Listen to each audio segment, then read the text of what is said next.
জিয়ানগরে ইয়াবাসহ college ছাত্রদলের সহসভাপতিসহ ৩ জন গ্রেফতার। পিরোজপুরের জিয়ানগর উপজেলার চণ্ডীপুর ইউনিয়নে অভিযান চালিয়ে ১২ পিস ইয়াবাসহ ৩ জনকে গ্রেফতার করেছে পুলিশ।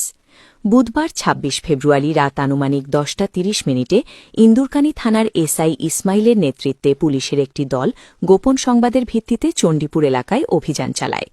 অভিযানে কলারন গ্রামের নজরুল খলিফার ছেলে ও Chandipur KC technical and business management technology college ছাত্রদলের সহসভাপতি মোহাম্মদ সিফাত ইসলাম, নূর মোহাম্মদের ছেলে মোহাম্মদ নাইম এবং মোনাইম খানের ছেলে ফেরদৌস খানকে গ্রেফতার করা হয়।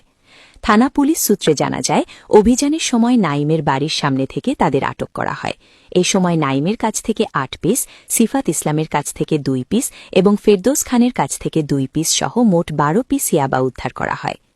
ইন্দুরকানী থানার ভারপ্রাপ্ত কর্মকর্তা ওসি মোহাম্মদ শামীম হাওলাদার জানান, গ্রেফতারকৃতদের বিরুদ্ধে মাদকদ্রব্য নিয়ন্ত্রণ আইনে মামলা প্রক্রিয়াধীন রয়েছে এবং তাদের আদালতে পাঠানো হবে।